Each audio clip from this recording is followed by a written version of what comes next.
All right, continuing with stocks. Now we'll talk about some details of stocks and some different kind of options for investing. The first one we're going to talk about is mutual funds. Mutual funds are like a basket of different stocks. What this means is you own a small amount of a bunch of different stocks, and they're kind of put together in a bundle. They're wrapped all together, and so you buy one mutual fund, and it has a variety of stocks in it. What's nice about this is you get to spread out the risks. So if one stock dips, if one company goes under, you don't lose all your money. You just lose, maybe your mutual fund goes down a little bit, maybe you lose a little bit of money, or maybe it stays the same because one company goes out of business, but the rest of the companies in the mutual fund increase their profits and are more successful, and so you actually end up breaking even or making a little bit of money, even though one of your stocks has gone down. They're also professionally managed. You don't have to you don't have to figure out a lot of stuff. You don't have to track how each business is going because you have somebody doing that for you professionally as their job. And finally, they have high liquidity, which means anytime you want to get rid of a mutual fund, you can get rid of it, and then you can you can sell it and get your money back. So if all of a sudden it goes up and it doubles in price, then you just doubled your money, you sell the mutual fund, and you're done with it.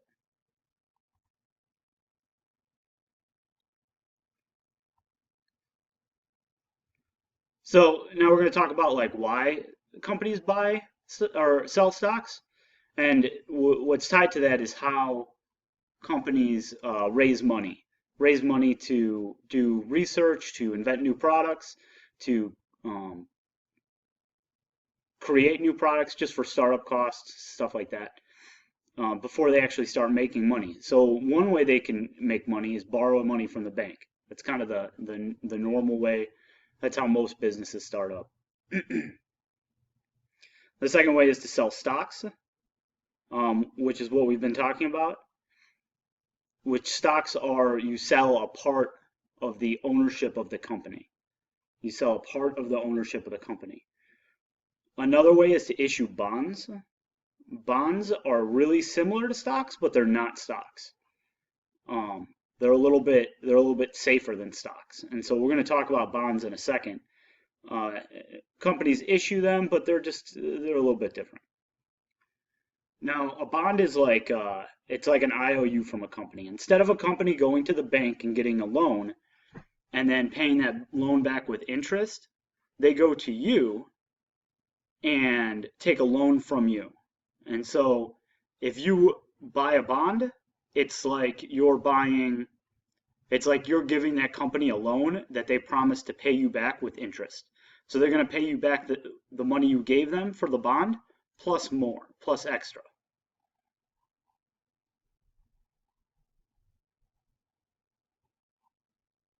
There are four things that make up a bond.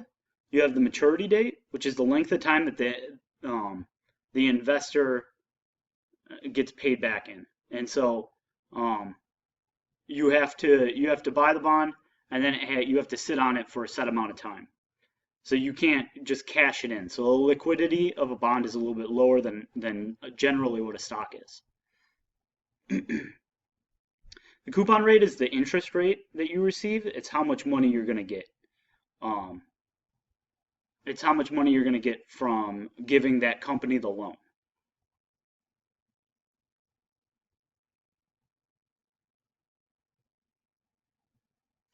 The par value, that's how much total. That's what you gave the company. That's what you bought the bond for, plus all the interest. And so that's the amount of money you're going to get back when the bond is ready to be cashed in.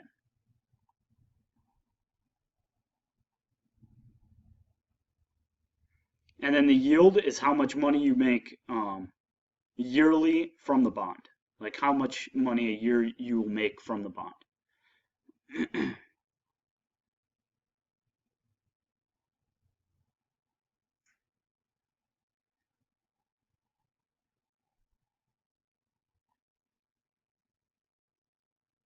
There are a couple different types of bonds. Bonds can be issued by, they're basically who issues the bond. So you have corporate bonds who are issued by businesses.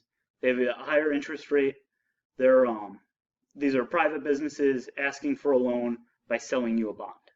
Then you have municipal bonds, which are issued by local or state governments. They, what's nice about them is you don't have to pay federal taxes on them when you get your money back, but you're generally going to have a lower interest rate than like a corporate bond. Treasury bills and notes. These come from the U.S. government. You see a lot of like the U.S. did this a lot during World War II. They'd issue army bonds to be paid back later, and they're essentially borrowing from citizens. The government is borrowing from citizens and then promising to pay them back with interest so that they can pay for the war. The U.S. still does this. You don't make a ton of money doing it, but you can buy bonds, sit on them for a couple of years, and then all of a sudden they'll be worth so much money. A lot of people, some people get bonds for like little kids that are they'll buy them for like $1 or $2, and they'll be like, well, it'll hit maturity in 10 years, and then in 10 years, the kid can cash them in and get them for, they get $50 or whatever for the bond.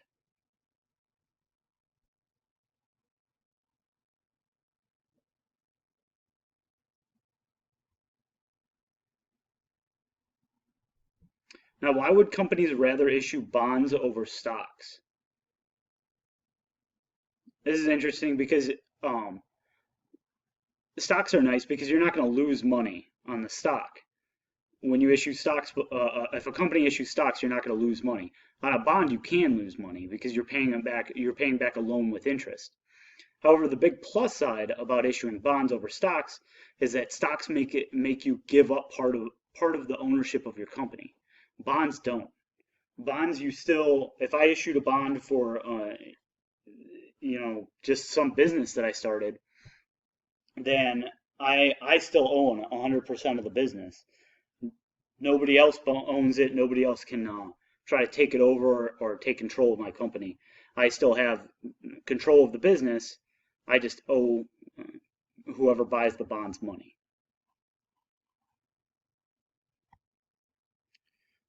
Generally, with bonds, you have lower risks. You have a fairly high reward, but you have really low liquidity. And so you have to wait a certain time period to get the money that's owed you from a bond. Whereas a stock, you can cash it in. You can buy it one day and cash it in the next day if you want. That might not be the best idea, but it's certainly doable. With a bond, you can't do that.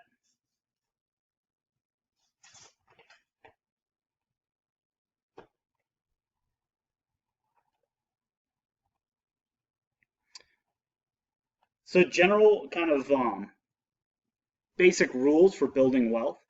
This is what like investors do, people who make a lot of money. One, they start really early because there's this thing called compound interest, and when you have compound interest, the earlier you start, the more money you'll make in the long run. I'll explain that a little bit more in a minute.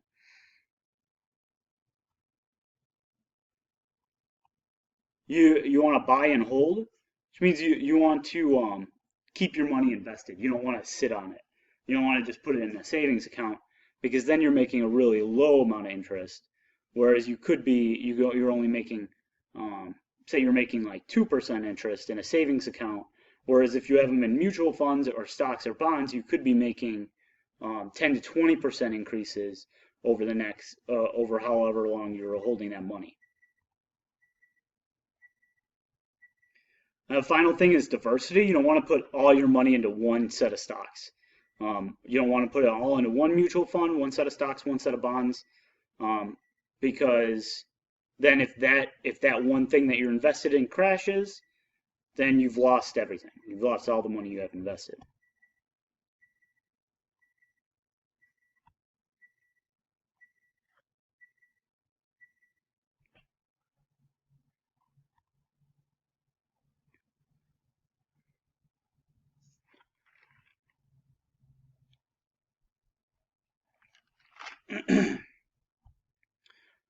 Now, certificates of deposit, this is another type of investing. It's kind of like a savings account, but a little bit higher interest rate. Certificates of deposit are also called CDs. You have to leave your money in there for a fixed time period. It's basically like a loan to the bank. What's good about this is it uses a form of interest called compound interest. And the thing about compound interest is the more time you leave it in, the more money you'll make. So you build interest on your past interest. Basically, if you have $10 in there and then you earn $1 in interest, you'll have $11. Then you build $11, you have $11 in interest, and you have 10% of that is $1.10. So you add $1.10 onto that, and so now you have $12.10 instead of $12. That probably doesn't make the best of sense, but compound interest, it adds money up really quickly because it's taking the interest on top of the interest that you've already earned. So what's nice is a really low risk. They could have really high reward, but the liquidity is really low. You can only take money out at a certain time. If you're going to do a CD, if you put money into a CD, if you put $1,000 into a CD, it's going to be tied up for potentially years. So, and this is just a quick quiz about the power of compound interest. Is if you have a penny that's doubled every day for a month, for 31 days, that penny is going to end up being worth $11 million at the end of a month. So that's how fast compound interest builds up. And so if you can imagine that with $1,000 over 5 years instead of a penny over 31 days, you can imagine how much money you can make investing in something that uses compound interest. Savings account, this is the really small return, but it's the safest way to invest. Making a savings account is basically you're allowing the bank to use your money to lend out, and in return, the bank gives you a small amount of interest. What's really good about it is it's insured by the federal government, and so you almost guarantee not to lose any money. I mean, nobody's lost any money in a savings account since like 1920s.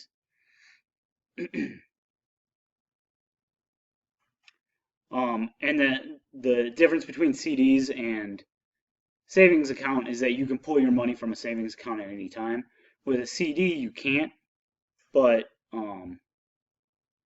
you can't pull it out at any time. But the CDs are going to have a higher interest rate. Savings accounts generally have pretty low interest rate. So your risk is really, really low.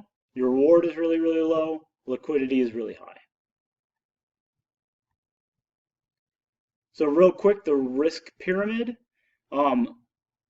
To things we talked about here, the riskiest thing that you could do, the way you're most likely to lose your money, stocks, then bonds, then mutual funds, then you have certificates of deposit, and savings accounts are the least riskiest way to invest money.